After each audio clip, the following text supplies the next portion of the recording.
Virginia Penitentiary, this Gothic monument of pain and suffering, was ranked by the Department of Justice as one of the most violent prisons in America. There was only one rule: kill or be killed. Tonight, two paranormal investigative teams will use their cutting-edge tactics in an epic challenge to see who can capture the best paranormal evidence. Who's that? Something just touched my hand. That's you? This is Paranormal Challenge, West Virginia Penitentiary. Something just flew past me. Go. You spent your whole life screaming for help. Two teams. Dude, what the? One night. Please help me. One haunted location. One winner. For the ultimate in bragging rights.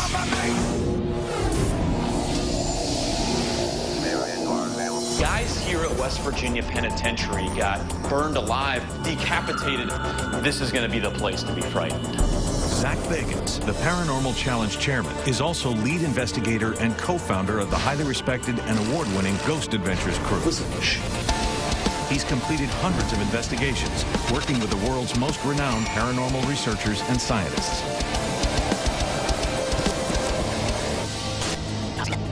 We've got two guys on each team, one girl on each team. They're very symmetrical. I thought this would be a great matchup for these two teams to compete in one of the most insanely violent prisons of all time.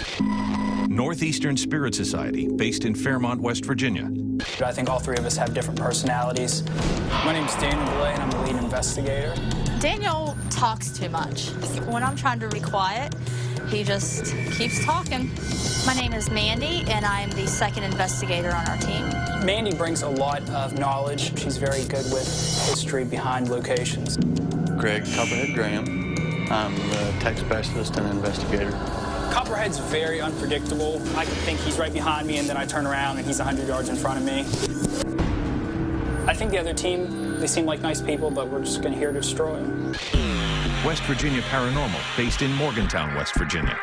My style of investigating is a little more straightforward and in your face. My name is Jonathan Johnson. I'm the co-founder and lead investigator. I like to provoke, try to get a response from the spirits, especially in a negative place like this. My name is Jordan Murphy, and I am the second investigator, and I'm the case manager of the group. Jordan is the newest member. We love having her around. She keeps things light. She likes to have a good time. My name is Rich. I'm co-founder of the group and also the tech manager. I am also a photographer, so I see things that a lot of people don't always see. I've always wanted to investigate here. It's one of the most famous places as far as paranormal investigation. We're the complete package, and we will win this competition. West Virginia Paranormal, what's up? Hi. Jordan, how you doing, guys? Northeastern Spirit Society, how you doing? How you doing? Greg, I heard you got a nickname named Copperhead. Yep.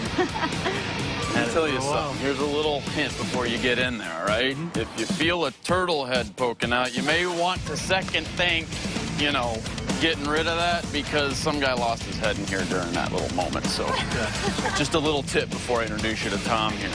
You guys are getting ready to go head-to-head in this place, the old West Virginia Penitentiary. You guys pumped up? We're ready. Yeah, definitely. This is Tom Stiles. West Virginia Penitentiary historian Tom Stiles will take the teams on a walkthrough of the location. The information gathered here will serve as a guide for both teams that they will later be judged on during their investigations. But pay attention very closely to all of the history that he tells you. That's a tip. For over a century, the ominous stone walls of West Virginia Penitentiary incarcerated the most twisted and deranged convicts in West Virginia history. Built atop Indian burial mounds in 1876, this castle of horrors drew cheering crowds during its public executions. Out-of-control inmates constantly rioted. Rogue prisoners raped and murdered each other indiscriminately. Today, West Virginia Penitentiary's abandoned halls are still stained by the blood and tears of the savage souls who were killed here. This was an indoor recreational area for the inmates. It was not closely supervised. There was a lot of violent things that happened in this area. A lot of fights, stabbings, things like that. A lot of homosexuality took place in the Sugar Shack, hence the name the Sugar Shack.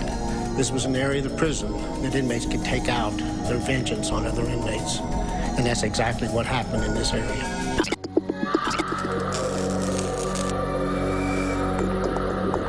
Back in 1986, on New Year's Day, there was a riot here at this prison. Mr. Littell here was one of the 16 hostages that they'd taken during that riot. They took 16 staff members hostage, which was most of the staff totally in their hands. Very scary. Didn't know what was going to happen. The inmates brutally murdered 3 of their own inmates. Kent Sly was a convicted child molester. The inmates called him a baby raper. They took his body after killing it and drug it up and down the cell block, letting the other inmates kick it, spit on it. That body was later found over here in this shower. There was a young man in this cell right here who was considered to be a snitch. And one evening, 2 members of the Aryan Brotherhood come up here and threw a Molotov cocktail in on this gentleman. You can see the size of the cell. Nowhere to run.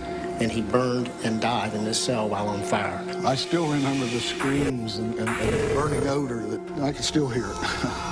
Still hear it.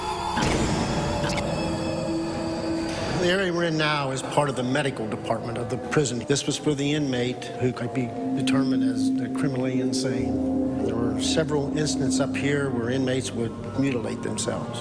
There was one instance of an inmate who loved to write, and he asked the nurse if he could have a pad and a pencil. And as soon as he got the pencil, he gouged both of his eyes out.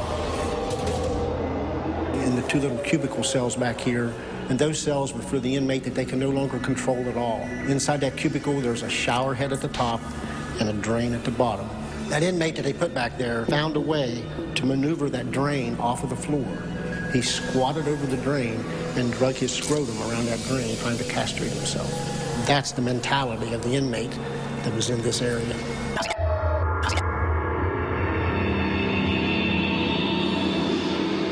There was an inmate who was assigned to work into this area.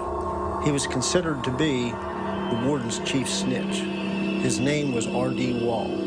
And one evening, 2 inmates came down in here to the boiler room to pay R.D. Wall a visit.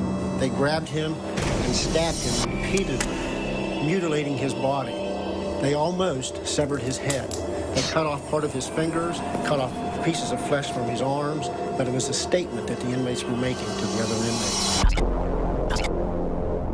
The 4 cells on this upper end were classified for the 4 worst of the troublemakers. The inmate in this second cell, his name was Rusty Lassiter. One evening up here, they unlocked these 4 cells to let these men out for recreation. And Rusty came leaping out of his cell, running across past the officer, ran into the end cell, and stabbed Red Snyder 37 times and killed him in his own cell. He dropped his shank, raised his hands as the blood came running out of the cell onto the floor. Teams, you've seen the prison, you've seen the areas, you've seen the violent, you've heard the stories of the violent acts and things that went on here at this prison. Good luck with your investigation. With the competition set to begin, Zach gets each team geared up with the most advanced paranormal detection equipment for tonight's challenge. Teams, how you doing? Good. How was your walkthrough? Good. Who's a little bit creeped out about certain places here? And I'll join you in on that, but I'm asking you, all of you, even the big tough guys over here. We're gonna be seeing you screaming later, maybe? I doubt that I'll scream. No, you don't? No, we'll see about that. Teams, on the table in front of me are the same exact pieces of equipment each of you are going to be outfitted with. 2 night vision camcorders. One will go on a tripod and not leave the tripod. 1 thermal imaging camera. 2 full spectrum cameras. 1 is a still, 1 is a camcorder. You also get 2 digital recorders. You also get a millimeter that measures for electromagnetic energy and temperature. Let's not waste any time. Suit up. Wait for the signal. And remember, we'll be watching you guys. Good luck. Teams will conduct their investigations simultaneously. West Virginia Paranormal will begin in Zone 1, which is New Wall, the Psych Ward, and the Sugar Shack. And Northeastern Spirit Society will start out in Zone 2, which is North Hall, the infirmary, and the boiler room. Strict time constraints are designed to push each team to the limit. They will only be given 2 hours to complete Part 1 of the investigation, then switch locations and continue investigating for 2 more hours in Part 2. Teams will be judged on overall teamwork, technological proficiency, historical knowledge, and audio and visual evidence they are ultimately able to capture. Tonight's judges are 3 of the country's most notable paranormal experts. Well, we've got both teams set out ready to investigate.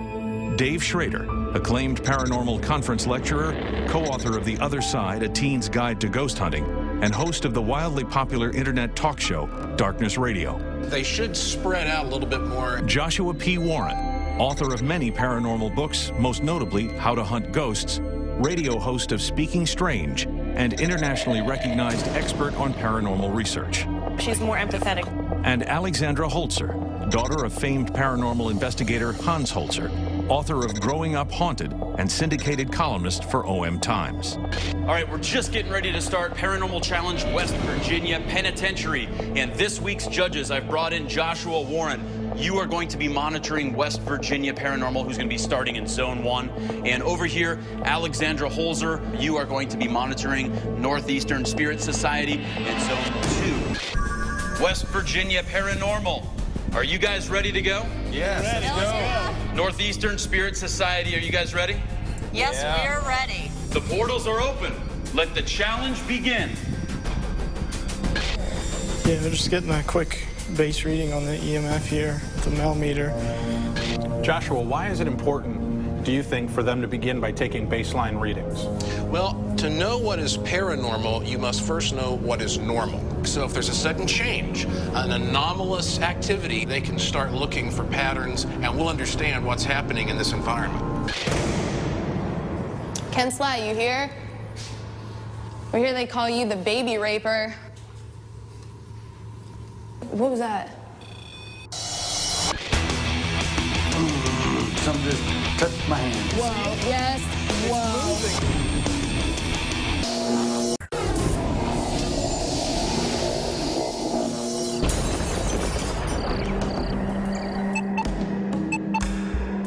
Dave, what's going on? Well, we've got both teams set out ready to investigate. Each team, again, has been equipped with 5 different pieces of equipment. Now, throughout the entire building, we have robotic cameras that are set up. We also have one of our cameramen and one of our audio technicians that follow each one of the paranormal teams. We're going to cover every aspect of this investigation. Audio up, West Virginia Paranormal. We're the new wardens in this prison. You answer to us. We're not leaving until you communicate with us. Is she chewing gum? One thing that you do when you investigate the paranormal is you do not want to chew gum. That can cause a lot of contamination for your EVP sessions. You're not used to having females in here, are you? And we're not talking about Rich. We're talking about me. Whoa. Whoa. Right at this door. Are you moving? Are you trying to hide? Couldn't get a real girl? Had to rape little girls? Doesn't seem like much of a man to me. I just got a really cold chill down my whole body. Doing a cell check. Top floor, who's up here? Sound off. Everyone in where you're supposed to be? We want to see you guys. You in here with me? It had a vibe to it, and then I started coming in here and checking out all this stuff. Look at all that graffiti on the wall. And then over there on the left, it looks like a hole in the wall. Why is there a hole in the wall, Dave? I think that's the way that prisoners would communicate when they were lonely. Oh. Communicate. Yeah, they would kind of share their glory with one another. Copperhead, please do not use that trigger object. I just heard footsteps down here, Daniel. Is that you down there? I just felt something brush my back, brush the back of my neck. Are you here? Did you just touch the back of her neck? Is someone around here right now?